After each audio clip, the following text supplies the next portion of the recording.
mwese turabasuhuje abakurikirana channel yacu Kiza Ubuzima TV. Ni wa mwanya mwiza tujya tugira tuganira ku byerekeranye n'ubuzima bwacu. Rero nkuko twababwiye ngo mujye mukanda kukazogera mukore subscribe kugira ngo mwinjire. Abantu bamaze kwiyongera mu muryango wacu werekeranye n'uburyo bakwivura bakoresheje ibimera Imana yabahaye. Rero uyu ni wa mwanya mwiza wo kuganira, mukora share, mutera na comment, kuko iyo muteye comment niho tubasha kumva ibitekerezo byanyu, noneho tukabasha gukurikirana uburyo dushobora kubunganira mu buvuzi bwo kugira ngo mugire amagara mazima. Rero nkuko dusanzwe tuganira, iki ni cya kiganiro mujya mugezwaho na Jean de Dieu Ndererimana. Ubwo turabwira abantu bari mu migabane yose y'isi. Icyo gihe tuvuze abari hakurya hariya muri Canada, hano mu mastate ya muri Amerika, mu mugabane wo hakurya y'amazi magari mu burengerazuba. Ubu twe tukaba turi muri state ya Kentucky muri US. Nukuri turabashimiye abadukurikirana bo mu mugabane w'Uburayi. Icyo gihe tuba tuvuze Faransa, aho muradukurikirana, hariya mu Buholandi muradukurikirana, Swede, ndetse tukambuka hirya muri Australia naho muradukurikirana. Imana ibahe umugisha. Rero nkuko mujya mukurikirana ibiganiro byacu, uyu munsi turaganira ku cyatsi bita umugombe. Abazi icyatsi cy'umugombe ni icyatsi cyiza, ntabwo gikunda kumera ahabonetse hose, gikunda kuba uruhande rw'amazu cyangwa se mu matongo ahamaze gusenyuka, niho gikunda kuba. Icyo cyatsi ni cyiza cyane, ntabwo kigira imizi igiye hasi, ni igiti gikura kikayumbaza. Icyo giti rero kigira imbuto, kigira amababi. Niyo mpamvu turababwira ibyiza byacyo, cyane cyane ku bantu bakunda kurwara indwara zibonetse ku mpamvu runaka. Ndabagira ngo mbararike rero mukoreshe ya musherenge kuri bagenzi banyu, mubereka uburyo bakwivuza igiti cy'umugombe. Igiti cy'umugombe ni cyiza rero. Kera basogokuruza bakivuzaga mu miti myinshi, kimwe nuko natwe twakifashisha kuko nawe cyabagiriye akamaro. Icyo giti cy'umugombe rero turaza kukibereka, ni cyiza cyane. Turababwira uburyo gikora, ni byinshi gikora. Tega amatwi rero ukurikirane kugira ngo aya mahirwe atagucaho wowe urwaye uburwayi runaka. Turavuga bwinshi rero.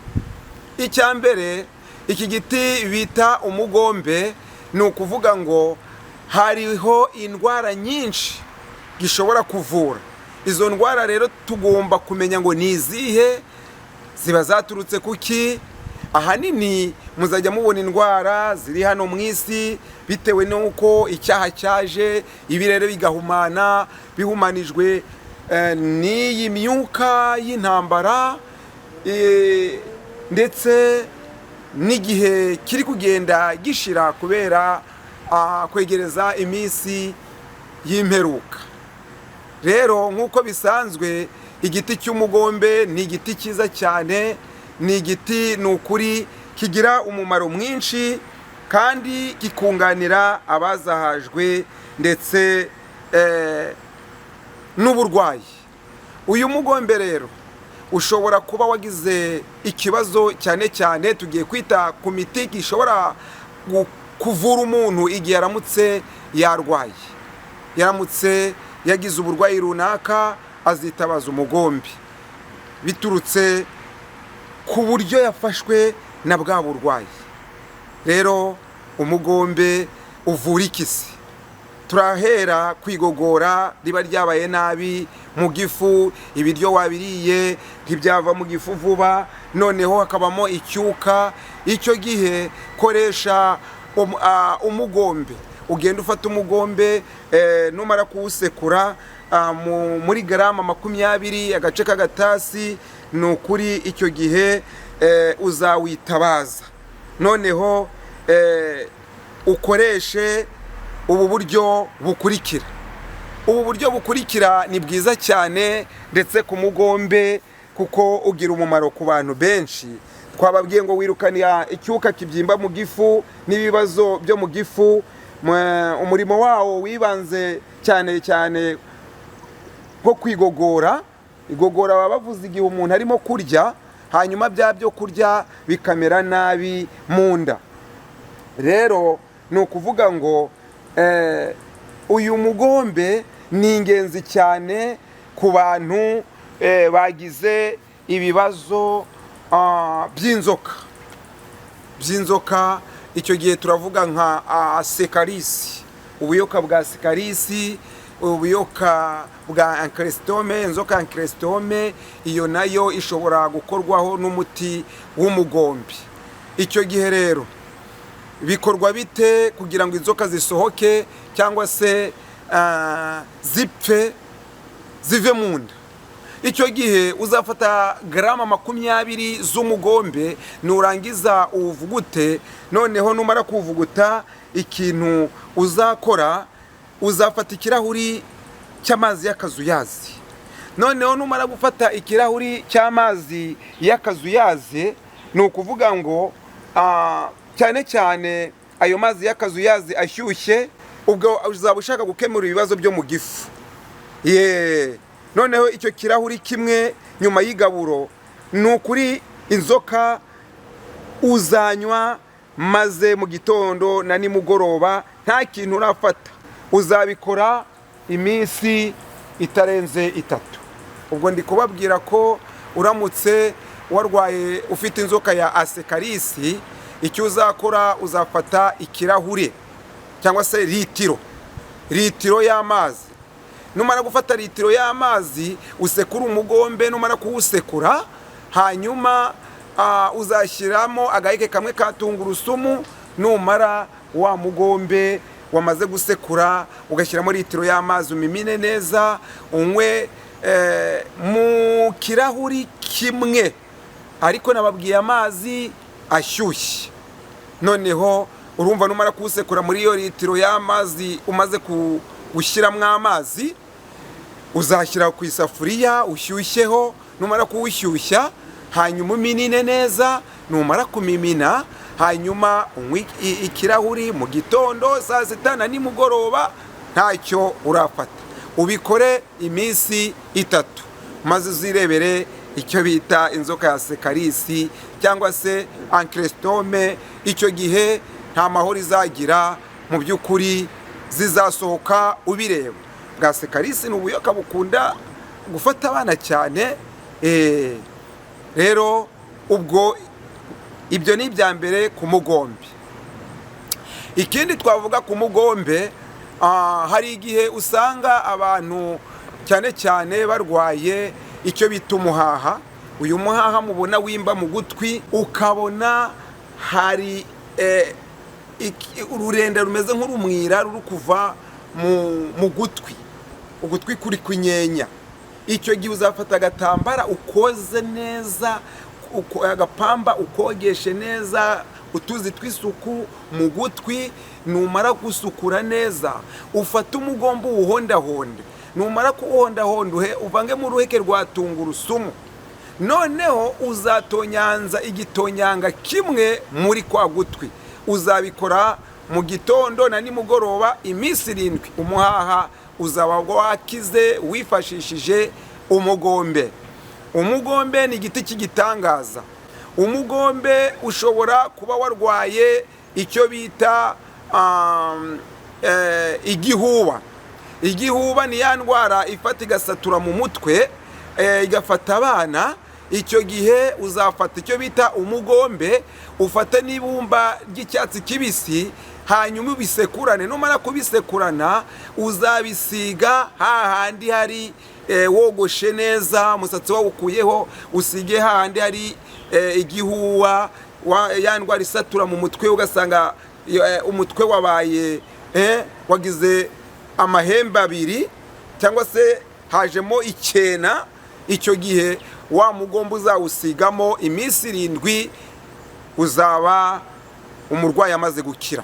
Icyo ni igitangaza cy'igiti cy'umugombe.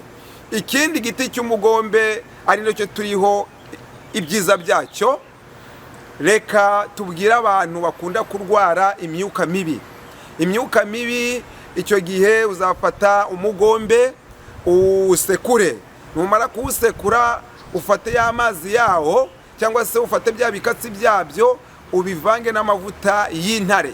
Ayo mavuta y'intare umurwayi rwose uzafatana bya bikatsi ubimusige. Numara kubimusiga ntabwo ya myuka mibi zongera kumuzaho.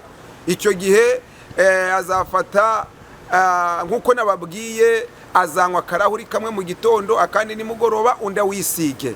Uwo ni umuti w'igitangaza ku bafite imyuka mibi ku mugombe. Rero ikindi ku mugombe, abantu barwara twaduheri tunyoka ku mubiri tuza nta mpamvu, uzafata umugombe uwusekure. Numara kuwusekura umurwayi yiyuhagire, wa mugombe umukubishe. Uzabikora iminsi 3. Umugombe rwose ni igiti cy'igitangaza, ubwo burwayi buzaba ubuheri bwamaze kuma. Umugombe ni igiti dukomeje kuvuga ku gitangaza cyawo. Ni ukuri ni byiza cyane. Umugombe ushobora kuba wawuvugutira muri babandi bajya barwara icyo bita ibihara, ibikoroto, ugasanga umusatsi wogoshwe haje mw'ibikoroto. Mu by'ukuri ufata umugombe ukawusekura, amara kuwusekura ukawukuba mundi ari mw'ibikoroto, yaba no ku mubiri ibihakirizo nibyo bita n'ibikoroto.